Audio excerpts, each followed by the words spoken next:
Buat kalian yang mau mensupport channel ini dengan donasi, atau emang sekedar mau beli mimin kopi, kalian bisa pilih antara Super Thanks atau Saweria. Gue sih nggak masalah kalian pilih yang mana. Cuma kalau bisa, lewat Saweria aja. Soalnya kalau YouTube, potongannya gede, 30%. Kalau Saweria, cuma 5%. Untuk link Saweria, kalian bisa klik aja di atas kanan nih, atau bisa cek di kolom deskripsi. Tapi kalau mau support, nggak harus donasi kok. Dengan kalian nonton sampai habis dan memberikan like pada video ini, itu udah ngebantu banget buat support channel ini. Oh iya, kalian juga bisa join nih ke grup Telegram komunitas cerita manhwa yang baru. Untuk linknya, gue tampilin di layar ya. Tapi kalau malas ngetik, cek aja kolom deskripsi. Di sana, kalian bisa sharing nih topik seputar manhwa dan kawan-kawan, dan juga ketemu teman baru. Kalau mau info terbaru dari Mimin, misalnya upload kapan atau misalnya ada telat upload, Mimin pasti akan langsung infokan di Telegram. Makanya, jangan lupa join ya. Nggak perlu berlama-lama lagi, kita mulai aja ceritanya. Halo guys, Sabik di sini, dan sebelum mulai ceritanya, gue mau ngumumin nih kalau Mimin sekarang ngadain giveaway. Mimin mau giveaway satu buah HP baru saat nanti udah menyentuh 50.000 subscriber. Untuk ikut atau berpartisipasi ada beberapa syaratnya nih, tapi simple banget. Syarat dan ketentuannya kalian bisa lihat nih di Instagram Mimin. Instagram Mimin tuh nih, Mimin tulis nih HP Sabik 12, atau kalian bisa lihat aja nih di link di deskripsi, udah Mimin cantumin di bawah. Di Instagram Mimin itu ada postingan dengan logo cerita manhwa. Nah, di sana kalian bisa lihat tuh syarat dan ketentuannya. Gak susah kok, syaratnya simple banget. Gak pakai ribet, gak pakai susah. 2 menit selesai. Pemenangnya akan Mimin umumin saat udah menyentuh 50.000 subscriber. Tunggu apa lagi? Makanya yuk, buruan subscribe biar cepet-cepet giveaway-nya. Nanti bakal ada giveaway terus kok, tenang aja. Oke, segitu aja. Kita lanjut ke ceritanya. Tiba-tiba kacanya retak tuh, ada yang menembak. Awas, menunduk. Dan Fang Hong berhasil menyelamatkan Xiao Ying. Ini adalah peluru penembus baja. Keseluruhan mobil tahan terhadap peluru yang dapat menembus dalam satu kali tembakan. Itu pasti peluru penembus baja. Semuanya, hati-hati, mereka datang. Fang Hong berkata. Chen Po melihat dari lintasan peluru tadi, peluru itu berasal dari sayap kiri oleh penembak jitu yang bergerak dengan kecepatan tinggi. Untuk selanjutnya, aku akan mengambil alih perintah. Apakah keberatan? Tidak. Siap Tuan Muda. Oke, sekarang biarkan 2 mobil berada di kanan dan kiri mobil kita untuk menghalangi pandangan penembak jitu itu. Hindari penembak dari sayap kanan. Blokir dengan 1 mobil. Sisanya, beritahu pengemudi lain tentang rencana ini dan ikuti mobil kita. Chen Po bertanya, apa yang ingin Anda lakukan selanjutnya? Fang Hong menjawab, kita harus cari persimpangan dan juga alihkan perhatiannya. Mengalihkan? Bagaimana caranya? Fang Hong berkata, Xiao Ying, ayo pergi, kita pindah ke mobil lain. Aku pikir anak ini memiliki ide yang bagus, membuat kita menjadi umpan dan melarikan diri. Orang seperti ini apakah bisa melindungi nona besar? Xiao Ying bertanya, bagaimana caranya? Ini, biarkan salah satu mobil di sebelah kita mendekat dan membuka jendela belakang. Hah? Kau? Apa kau sedang bercanda? Kenapa? Kenapa bercanda? Apa kau sedang bercanda? Bercanda ya? Fang Hong merespon, tentu saja aku tidak bercanda. Pegang aku dengan erat-erat. Ini akan cepat dan berbahaya. Terus si Fang Hong langsung pergi nih, nabrak kacanya. Kaca langsung pecah. Nah, kita sudah sampai. Kerja bagus Xiao Ying. Dalam hati Chen Po, anak ini sangat berani. Orang lain pasti akan sulit untuk melakukannya, tapi dia melakukannya dengan santai dan membawa gadis dalam pelukannya. Fang Hong berkata, katakan pada Chen Po untuk menemukan persimpangan jalan. Kelima mobil dipisahkan menjadi 1, 1, 3. Jika tidak ada jalan, 3 arah dipisahkan menjadi 2. 2 yang tersisa akan dipisahkan di persimpangan. Singkatnya, ada 2 mobil yang akan menerima perintah khusus dari kita. Fang Hong melanjutkan nih, Xiao Ying, jangan khawatir, ini akan baik-baik aja. Nah, lanjut jalan terus. Sekarang kita pergi ke tempatnya si Hong Tu dan juga si Xiao Shu. Nah, Xiao Shu berkata, ayah, dia hanya seorang bajingan. Lihatlah, dia hanya mengambil kesempatan untuk berbuat sesuka hatinya aja. Ayahnya merespon, Shuchi, bukankah kau sangat pintar? Apakah kau benar-benar berpikir dia hanya mengambil kesempatan terhadap Xiao Ying? Pemuda itu tidak sederhana. Di masa depan, kau harus banyak belajar dari dia. Lepaskan perasaan kamu. Apakah kau tidak ingat kenangan bersama dia ketika kau masih kecil? Ayah, aku sangat marah ketika ayah mengungkit soal itu lagi. Kenapa Yinger harus terlibat dengannya? Biarkan aja bajingan itu untuk pergi sendiri. Jika Xiao Ying tidak pergi, bagaimana kita tahu siapa yang menargetkanmu? Ini hanyalah umpan. Selain itu, Fang Hong telah menyetujui pendekatan ayah. Itu menunjukkan bahwa dia memiliki kepercayaan diri untuk melindungi keselamatan Xiao Ying. Aku percaya dia hanya seorang bajingan. Kita lihat di mobil nih. Orang yang kanan berkata, Chen Po, Aku selalu merasa ada sesuatu yang gak benar. Orang-orang itu belum melakukan pergerakan lagi sejak menembakkan pertama tadi. Mereka tampaknya tidak mengikuti kita. Mungkinkah mereka? Chenpo berkata, hubungi penjaga untuk melihat kemana mobil Xiaoying pergi. Apa kau takut? Aku malah ingin berurusan di sini dengan orang-orang itu dengan kekuatanku sendiri. Ayo cepat berbalik dan ikuti mereka. Mereka pasti akan mendapat masalah besar. Nah, ini di mobil, Fang Hong berkata, ini adalah garis hidupmu. Tidak ada kesalahan di baris pertama, yang berarti bahwa kau memiliki umur panjang. Dan ini adalah garis karirmu, garis lurus yang menunjukkan karirmu tanpa batas dan menjanjikan. Xiaoying berkata, bagaimana dengan yang ini? Kenapa begitu pendek? Fang Hong menjawab nih, dan yang pendek ini adalah garis cintamu yang menunjukkan jodohmu jauh di langit dan dekat dengan matamu sekarang. Xiaoying membalas, omong kosong, aku gak percaya kamu pembohong. Fang Hong berkata nih, dan juga ingatlah untuk mengenakan sabuk pengaman di mobil ini. Terima kasih, pakailah dengan erat. Terus tiba-tiba ada truk nih muncul entah dari mana, dan truknya langsung menabrak mobil mereka. Tapi untungnya mobil Rolls Royce gitu kan, keras, jadi ketabrak nggak jadi bentuk huruf V itu loh, nggak ngelipet. Aduh, Fang Hong, apakah kau sudah menduga ini sebelumnya? Fang Hong menjawab nih, iya. Seperti itulah, kalian berdua tinggal di mobil untuk melindungi nonakku. Orang-orang yang berada di luar, serahkan pada aku. Jangan keluar apapun yang terjadi. Tugas kalian hanya perlu melindunginya. Terus ini si Fang Hong keluar nih. Dan si Fang Hong dihadang nih. Bukan dihadang sih, lebih tepatnya banyak orang yang menghampiri Fang Hong. Terus dari rumah ya CCTV lah. Shuchi atau Xiaoshu berkata, ayah, apa yang harus kita lakukan?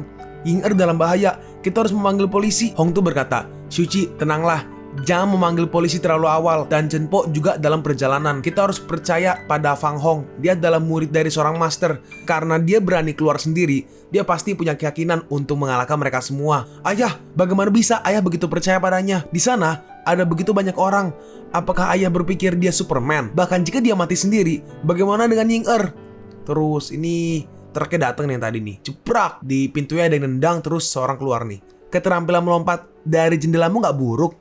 Dengan resiko kehilangan hidupmu, kau berani melakukan itu, dan sekarang berani melawan kita semua. Sayangnya, pada akhirnya kau sudah dihadang seperti ini. Apa kau pikir kau pintar? Apakah kau penembak jitu itu yang tadi menembak kami? Ya, tebakanmu benar. Kalau kau ingin hidup, serahkan wanita itu padaku. Aku tidak mempunyai niat membunuhmu, tapi tampaknya kau pernah melihatku. Aku selalu merasa bahwa matamu tampak familiar. Apakah kau dan orang-orang yang disebut Yancing yang menyerang Shuchi di bandara? Oh, jadi itu kau. Berani sekali kau ikut campur waktu itu dalam masalah kami. Ternyata kau adalah pengawal Chan Shuchi. Mengenai ini, aku akan mengambil hidupmu. Fang Hong membalas, oh benarkah? Jika itu aku tidak akan melakukannya. Kalian hanya sekumpulan sampah yang tidak layak untukku. Kita lihat nih, si Fang Hong langsung maju, set, dan langsung ke depan orangnya. Dan orangnya langsung dipukul, langsung dipukul. Terus kaki dipegang, terus dibanting ke tanah. Terus pisaunya diambil, terus ditusuk langsung ke tangannya tuh, ke shoulder, bahu. Bajingan ini masihlah luar biasa. Pria ini, enggak, sepertinya dia sedikit berbeda dari apa yang aku pikirkan sebelumnya. Fang Hong berkata, apa kau masih ingin membunuhku sekarang? Si penjahat bertanya, kau, siapa kau? Aku gak pernah melihatmu di sekitaran Chang Hong Tu. Fang Hong membalas, kalimat yang kau bicarakan itu harusnya itu keluar dari mulutku, bukan dari mulutmu. Terus nih, ada dua orang belakang nih. Jika masih ada orang yang bergerak sedikit pun, maka aku tidak berani menjamin bahwa pisau berikutnya akan lebih menusuk bos kalian. Si penjahat bertanya nih, orang-orang sudah berhenti, apalagi yang kau inginkan? Fang Hong menjawab, berhenti? Apa kau pikir aku akan membiarkanmu pergi? Aku hanya berkata, aku akan lebih kasar kepadamu jika mereka bergerak sedikit pun. Kau, tiba-tiba ada wik, Pajero belah jalan. Enggak. Ada polisi datang nih. Hah, cepat lari, polisi datang. Kita kenapa disumpel pakai, aduh. Itu disumpel pakai sepatu. Nah, ini posisi si Chenpo ya. Chenpo sudah sampai nih di tempat lokasi berantem TKP. Chenpo berkata, orang ini berada di peringkat 12 World Killer Rankings, Giant Scorpion. Fang Hong merespon nih, Giant Scorpion, aku tidak pernah mendengarnya. Namun jika orang seperti ini bisa berada di peringkat 12 di dunia, peringkat pembunuh yang kau katakan pasti sangat lemah. Dalam hati si Chenpo, sayang sekali anak ini yang mengatakan itu. Jika tidak, aku akan menampar diri sendiri dan mengipasi dirinya. Apa tuh mengipasi? Baru denger gue ada kata mengipasi. Sebelumnya aku berada di bayang-bayang peringkat ke-10 dalam daftar. Widih, gila. Cenpok ternyata low-key serem ya. Dan anak ini mengingatkanku pada Qinglong, pemimpin daftar pembunuh. Jika mereka bertemu satu sama lain, siapa yang akan menang? Fang Hong berkata nih, Cenpok, aku akan menyerahkan sisanya padamu. Aku tidak ingin masalah dan tidak ingin terlibat. Jika ada masalah di masa depan, tolong selesaikan untukku. Tentu saja akan baik bagimu dan ada manfaatnya untuk bekerja sama denganku. Xiaoying, aku akan membantumu keluar dari mobil. Kau sedang terluka akibat benturan tadi. Tampaknya kakimu terluka. Xiaoying, cepat lepaskan sepatu dan stocking. Xiaoying, cepat lepaskan sepatu dan stockingmu. Bagaimana bisa aku melihatnya dengan jelas kalau kau tidak melepaskannya?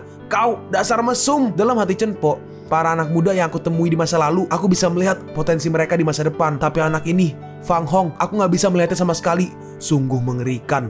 Nah, sekarang kita pergi nih di apartemen Chan Shuchi atau apartemen si Xiaoshu. Ternyata Fang Hong dan juga Xiaoqing udah sampai nih. Fang Hong berkata, wah, apartemen Xiaoshu sangat bagus, indah dan luas. Tempat ini menghindari semua roh jahat.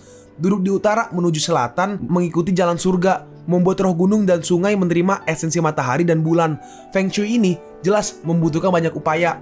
Terus mereka masuk. Xiaoying berkata, Fang Hong, ruangan ini akan menjadi milikmu untuk kedepannya. Terus ada nelpon nih, ya dari Chang Hong Tu. Chang Hong Tu berkata, Saudara Fang, grup atau perusahaan baru aja menyelesaikan pesanan besar dan ada pesta perayaan besar malam hari ini. Datanglah ke perusahaan bersama Xiaoying dan aku akan membawamu ke pesta. Fang Hong merespon, baik, kami akan segera ke sana. Nah, sekarang kita pergi ke grup Hong Tu. Si yang supir berkata nih, Saudara Fang, pergilah ganti baju. Kita akan pergi ke pesta perjamuan di Cinchun. Nah, kita lihat di mobil nih, si siapa namanya? Xiaoshu atau Shuchi. Ayah, sekarang jam 7.15. Jam berapa dia akan selesai ganti baju? Sebagai pesta perjamuan, kita nggak bisa membiarkan para tamu menunggu kita. Selain itu, bukankah dia seorang bodyguard? Dia nggak perlu ganti baju. Nah, terus nih, si Fang Hong pun nggak jadi ganti baju nih. Hong tuh berkata, Saudara Fang, ini... Fang Hong merespon, nggak apa-apa, aku tidak akan ganti baju. Ayo, langsung aja pergi. Shuchi berkata, Ying-er, masuk ke mobilku dan duduk di sebelahku. Aku khawatir bajingan ini akan terus menggodamu. Dalam hati Xiaoying, oh namanya Xiaoyi. Oh namanya Ying-er, dipanggil Xiaoying. Oke. Dalam hati Ying-er, apa yang terjadi padaku? Kenapa perasaan di hatiku begitu kosong? Apakah ini berarti aku lebih suka menghabiskan waktu dengan pria ini daripada dengan Shuchi? Fang Hong berkata, jangan kecewa Nona, kau akan segera melihatku setelah ini kan? Selain itu, aku akan merindukanmu. Apa kau merindukanku? Ying-er membalas, siapa yang merindukanmu? Berandalan. Brengsek. Lihatnya nanti. Nah, sekarang mereka pun langsung pergi nih ke tempat perjamuannya. Widih, gila tempatnya keren. Terus sampai kan. Terus ada yang menyambut nih. Akhirnya datang. Saya telah menunggu Anda. Direktur Chan, kedua nona lama tidak bertemu. Direktur, semakin Anda tua, Anda semakin terlihat muda. Waduh. Chan Hong tuh merespon nih, Nona Shu terlalu memuji. Terus Fang Hong maju nih. Fang Hong berkata, halo kakak perempuan, namaku adalah Fang Hong. Senang bertemu denganmu. Dalam hati wanita ini, siapa orang ini? Bodyguard. Dia tidak berpakaian seperti itu. Apalagi dia sangat berani. Si Hong tuh berkata nih, Nona Shu, dia adalah Fang Hong, saudaraku. Dia masih muda, mohon dimaklumi. Jika ada sesuatu, aku akan membayarnya. Nona Shu, oke, namanya Nona Shu ya. Nona Shu merespon nih, baiklah. Jika Direktur Chan berkata seperti itu. Halo Fang Hong, maaf barusan aku kasar. Perkenalkan, namaku Shuxi. Oke, Shuxi. Shuxi berkata, sayalah yang bertanggung jawab atas para tamu di Cinchun ini. Direktur Chan, nona, Fang Hong, silakan masuk. Terus mereka masuk nih. Seorang bodyguardnya berkata, Kakak Shu, anak itu tidak mempunyai kesopanan. Kita harus memberinya pelajaran nanti. Shuxi merespon, apakah kau masih ingin hidup? Apa kau nggak bisa lihat? Chang Hong tuh mengklaimnya sebagai saudara. Apa pernah kau melihatnya melakukan itu sebelumnya? Terus masuk. Idi. Ada yang manggil nih tiba-tiba nih. Saudara Chang. Kita lihat ada orang muncul nih dua nih. Yang kanan berkata, maaf karena membuatmu lama menunggu. Saya punya sesuatu untuk dilakukan. Maaf membuatmu menunggu. Anda pasti tua muda Xiao Yichai. Oke, Anda pasti tua muda Xiao Yichai. Anda benar-benar anak muda yang luar biasa. Nah, untuk namanya ini masih nggak tahu nih. Yichai ini yang hitam, yang pakai jas hitam, apa pakai jas putih? Ya sambil berjalan cerita, kita sambil tahu lah ya. Melihat mereka orang-orang bergosip nih, itu mengubah direktur grup Chen aku mendengar bahwa mitra terbesar grup Chen adalah industri Huangpu. Ya, kedua kelompok ini telah bergabung dalam penelitian dan pengembangan farmasi. Jadi, mata pencaharian para dokter dan farmasi di Shanghai akan sangat terpukul. Dan juga tua muda Xiao dan saudari Chan lah, si Xiao Shu, dekat satu sama lain. Mereka berdua sangat cocok. Kita lihat nih, yang jas putih maju menghampiri Shuchi. Shuchi, lama tidak bertemu. Sangat jarang kita bisa bertemu seperti ini. Maukah kau minum secangkir denganku? Ini untuk menghormati kerjasama perusahaan kita. Terus, nih kasih wine. Meskipun saya nggak bisa minum banyak, tetapi saya tidak keberatan menemani tua muda Xiao untuk minum. Oke, berarti mungkin Xiao Yichai bener yang baju putih, jas putih. Terus gelas yang tadi nih langsung diambil nih, langsung diminum sama si Fang Hong. Hei, Fang Hong, apa yang kau lakukan? Hah? Ini sebenarnya harusnya ya, dari translatannya harusnya ada percakapan sebelum ini. Jadi di sini si tua muda Xiao berkata nih, Shuchi, apakah dia mengatakan yang sebenarnya? Bahkan pendeta kecil ini layak menikahi Shuchi. Berarti bisa diasumsikan sebelum ini ada percakapan. Mungkin Fang Hong ngomong dia adalah istriku mungkin ya, atau tunanganku kurang lebihnya. Lanjut, Shuchi merespon nih, jangan dengarkan omong kosongnya. Dia adalah pengawal yang disewa ayahku. Dia adalah orang yang gak tahu malu. Oh, ternyata dia pengawal. Bagaimana bisa orang ini cocok dengan Miss Chan atau Shuchi? Tapi pengawal ini terlalu lancang. Tolong bawa dia keluar. Terus ini pas mau minum lagi, diambil lagi nih sama si Fang Hong. Fang Hong berkata, Shu kecil tidak sehat hari ini, jadi dia nggak bisa minum alkohol. Aku akan menggantikannya untuk minum. Kau, aku adalah tunangannya. Oh, itu dia. Kok bisa kebalik? Ya sudahlah ya, tapi intinya kalian ngerti. Terus ini tiba-tiba, seseorang mati. Ada yang tiba-tiba kayak terlentang di lantai tuh, seperti kejang-kejang. Permisi, Ren Sui. Kita lihat nih, pria yang rambutnya agak ungu itu, dia mungkin menelpon ambulans kali ya. Dalam hati Shuxi, kenapa wakil sekretaris Ren, keponakan Chonghua, ada di pesta makan malam hari ini? Siapa pria di sebelahnya? Saudari Shuxin, tolong selamatkan sepupuku. Selamatkan sepupuku. Sue kecil, jangan panik. Beritahu saudari Shu apa yang terjadi pada sepupumu. Gak ada gunanya menanyakan pertanyaan ini. Aku sudah menelpon ambulans. Tolong hubungi petugas medis hotel untuk menstabilkan kondisi saudariku sebelum ambulans tiba. Jika sesuatu terjadi pada saudari perempuanku karena penangananmu yang buruk, kau tidak akan bisa bertanggung jawab. Dalam hati Shuxi, ini antara Shuxi atau Shuxin ya guys, kurang lebihnya sama lah ya. Jika sesuatu terjadi pada keponakan wakil sekretaris, ini bukanlah masalah kecil. Jangankan aku, seluruh Cincun mungkin akan menderita karena kemurkaannya. Terus Fang Hong maju nih, argumenmu tidak membantu sama sekali. Jika kita tidak melakukan apapun, dia akan mati sebelum ambulans tiba. Pria yang kiri berkata nih, omong kosong apa yang kau bicarakan? Tauis bau.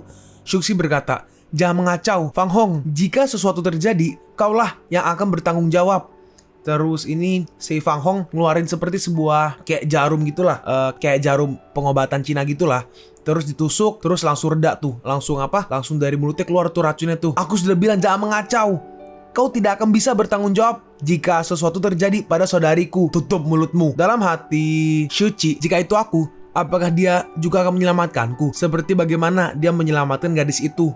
Cepat panggil polisi, seseorang telah meracuninya. Terus gak lama setelah itu, polisi datang nih. Polisi yang tengah berkata, segera tutup tempat ini. Bantu ahli forensik untuk mencicipi semua makanan dan air dalam kasus ini. Cari setiap inci dari hotel ini untuk mencari sesuatu yang mencurigakan. Direktur Kong? Dalam hati Shuxi, Direktur Kong selalu membuang kami, para pebisnis. Kenapa dia ada di sini? Dalam hati si tua muda Xiao untuk berpikir bahwa Direktur Kong sekarang terlibat. Aku ingin melihat hasilnya dari pengawal kecil ini. Shuxi berkata nih, maafkan saya Direktur Kong. Kami tidak tahu bahwa Anda akan datang. Terus ini Direktur Kong maju nih. Tuan muda? Saya tidak mengenali orang yang salah. Itu benar-benar kamu. Siapa kau? Direktur Kong berkata nih, 9 tahun yang lalu, jika Anda tidak memukul Raja Narkoba dengan kepalan tangan Anda, aku, Kong Qiantao, tidak mungkin ada sekarang. Oh, kebetulan sekali. Aku tidak menyangka bisa bertemu denganmu di sini. Tapi tolong jangan panggil aku terlalu formal. Panggil aja aku adik. Dalam hati mereka nih, dalam hati Shuxi ya. Tapi itu si tua muda Xiao juga kaget sih. Ya dalam hati mereka lah. Direktur Kong memanggilnya tuan muda.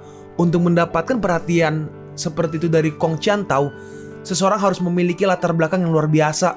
Direktur Kong berkata nih, adik, sore ini kami menangkap seorang penjahat yang ditusuk dengan pisau. Orang itu mempunyai luka seperti pada serigala liar yang kau bunuh pada saat kau menyelamatkanku waktu itu.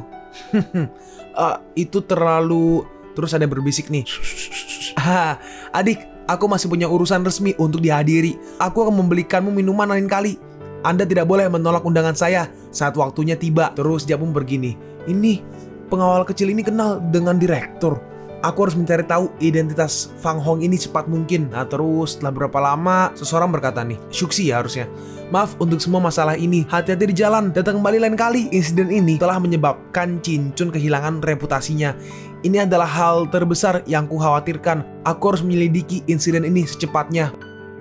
Kalian pun sampai di penghujung video ini. Kalian mau tahu lanjutan chapter ini? Atau manhwa menarik lainnya? Makanya jangan lupa subscribe biar kalian gak ketinggalan kalau gue upload video baru. Jangan lupa like, komen, dan share ke teman-teman kalian supaya channel ini bisa lebih berkembang ke depannya. Segitu dulu dari video cerita manhwa. Gua Sabik undur diri. See you on the next video. Zaijian.